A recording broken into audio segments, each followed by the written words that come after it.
So this is kind of weird or interesting, or both.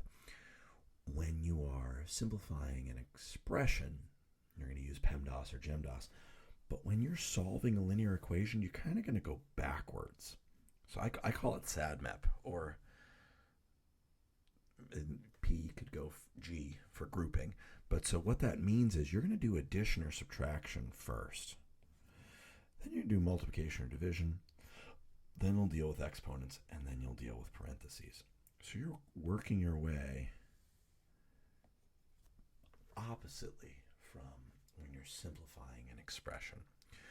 And it's always nice to check your answer and verify you're correct. So again, just to highlight, in this first example, we have an expression on the left, 2x minus 1. We have 5, another expression on the right, and they are set equal to each other. We've got an equal sign here. So since we have two expressions set equal to each other, we have an equation. Okay, so we have an equation on our hands. Now, a lot of times students will kind of draw like a vertical line down at the equal sign. Whatever you do to one side of the equal sign, you've got to do to the other. It's like if you have identical twins. If you give one a Spider-Man minifigure, you better give the other one a Spider-Man minifigure. You've got to keep things equal. So you're going to be doing inverse operations. You're going to be doing the opposite. But you're going to look for addition or subtraction first, and then multiplication or division, then exponents, and then parentheses. So typically, in these first types of problems, you're probably going to add or subtract first, and then you'll probably multiply and or divide. Okay, so I see multiplication, I see addition. What we should do first is do the opposite of addition. The inverse of addition is subtraction. So I'm going to take away 1 from the left-hand side, and to keep things balanced, also to the right-hand side as well. Okay, so positive 1 and negative 1, those make 0. They're gone. I still have 2x. I have my equal sign. And on the right-hand side, I had to take away 1 from there as well. 5 minus 1 is 4. Now, I have 2 times x. The inverse or opposite of multiplication is division. Whatever I do to one side, I have to do to the other side. Notice how I'm showing everything. I'm writing everything out. I'm being very careful and deliberate. Now, 2 divided by 2, that's 1. It cancels. 1 times x is just x. 4 divided by 2 is 2. So we have solved this equation. The solution is x equals 2. However, it's really nice when students go for the gold and they really verify that they're correct, because you can always check your answer to make sure that you actually got it right. So what that entails is you rewrite the entire original equation. I'm going to block this off so it's sort of separated. You rewrite it. Okay. Now, in place of x, you're going to substitute or plug in your solution of 2. So in place of x, if x is 2, in place of x, we'll put a 2. Okay. So now what we're going to do is we're going to simplify the left expression and hope, I like to put a little question mark. We're going to see, is it equal to the right-hand side? So I put a little question mark over it. So now, since the left-hand side, I'm checking it. I'm treating it as an expression. I'm going to multiply first. And then I'm going to add, and is 5 equal to 5? You bet. It checks. So brush your shoulders off. You know that you're right. Okay.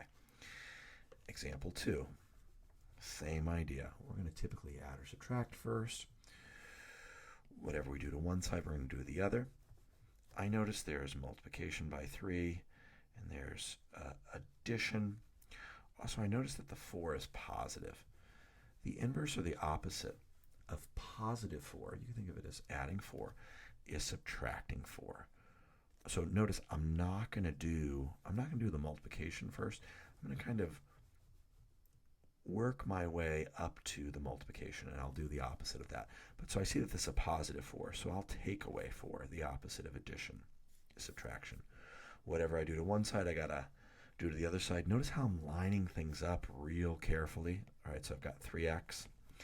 7 minus 4 is 3. So I'm cleaning up the left-hand side, I'm cleaning up the right-hand side. Now I've got multiplication. The inverse of multiplication by 3 is division by 3. Again, 3 divided by 3, it cancels. The reason why is because it makes 1, and 1 times x is just 1x, which is x. Oh, look, over here as well, 3 divided by 3, that just equals 1. Our final answer, the solution is x equals 1. And then we can check. Notice how I rewrote. I like to kind of announce that it's a check too. I rewrote the entire problem, but in place of x, I'll just throw a 1 in there. Now I'll treat the left-hand side as an expression, the right-hand side as an expression, and I'll see, do they both make 7? So keep in mind, since this is an expression, we multiply first. And 4 plus 3 is 7. Does 7 equal 7? You bet. Boom. So we know we're right. Checking is so empowering. I love solving equations and then being like, I'm right. Here's me showing you.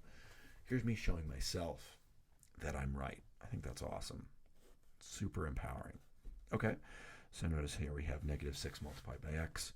We also have a positive 2. Keep in mind we can't like put the 2 and the negative 6x together. They're unlike terms. So what we can do is the opposite of positive 2 is negative 2. We'll subtract 2 from the left-hand side because that's the inverse of addition. And whatever we do to one side, we got to do the other. Okay? All right. Keep it going. 2 plus negative 2, those are additive inverses. They make 0. So the negative 6x is by itself. Our goal when we're solving is to get x by itself. So we do these inverse operations to get x by itself. The inverse of addition was subtraction. Negative 10 and negative 2 is negative 12. And so then we're multiplying. Multiplication by negative 6, the inverse of that. Done it a few times now is division. Whatever I do to one side, I've got to do to the other. So negative 6 divided by negative 6. Negative divided by negative is a positive. 6 divided by 6 is 1 times x is just straight x. Those cancel for the third time. You could do the big one if you like it. On the right-hand side, I've got negative 12 divided by negative 6. Negative divided by negative is a positive. 12 divided by 6 is 2. So we say x is 2, and then we check. Now, what if you're not asked to check? Do it anyways. It's good for you. It's super good to know that you're correct. So we've got the left-hand side, and we say, does it equal negative 10? In place of x, I'll throw a 2 in there. Now I'm going to simplify the left-hand side, see if it makes the right-hand side. So we always multiply. Think about your order of operations. If this is an expression, we're doing PEMDAS or GEMDAS. We'll multiply first. Negative 6 times 2, that's negative 12. And 2 minus 12 is negative 10. Does negative 10 equal negative 10? You bet. So we know we're right. Checking is awesome. Now, you might say, well, what do you do if when you check your answer is not correct? Well, definitely have some paper handy. You should be using a pencil. I would start fresh. I would first just check your math in the check. See if you maybe said something like negative 6 times 2. If that, maybe you call that negative 4, and you're like, oh, I accidentally did multiply. So make sure there's no mistakes there. If you can't find a mistake in your check, then try to see if you can find a mistake in your attempt, your solving attempt. If you can't find the error there, then truly start over, start fresh. Don't look at what you did previously, and give it another whirl. Okay. So this example right here, example 4, kind of interesting. So here we have a couple of like terms. We can put positive 5x and positive 3x together. Now if I wrote that out, I've got 5x's and I've got 3x's. So count those all up. We've got 8x's. That's me showing you combined like terms. So we could put the 5x and the 3x together. We've got 8x's in total. Now this problem looks like a 2-step. linear equation like the ones we've seen throughout this video. All right, now typically we add or subtract first. We see minus 9, the inverse of minus is plus. Whatever I do to one side, I'll do to the other. All right, so 8x is over here. 15 and 9 is 24.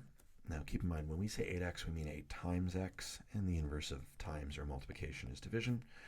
Whatever I do to one side, I got to do to the other. So we'll divide by 8 on both sides to keep this balanced. 8 over 8 is 1 times x is just x. Boom, we get x equals 3. And now we should really check our answer and just make sure that we got this correct.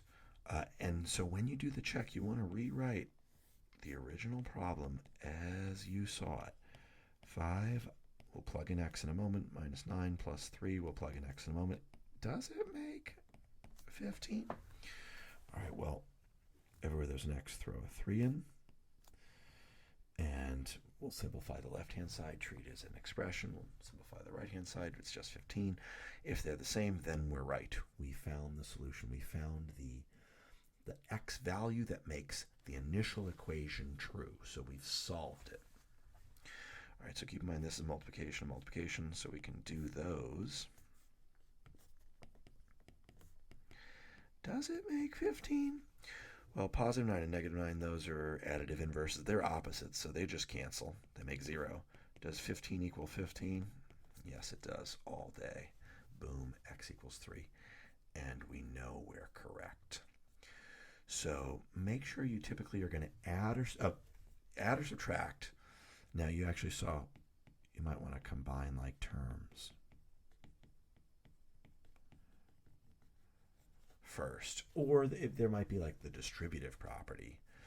You're going to want to do those sorts of simplification first, and then you're going to want to add or subtract to both sides, maybe multiply or divide, and so on and so forth. So notice how we use inverse operations, and it's always so nice to check and verify that you're correct. Thank you. Have a beautiful day.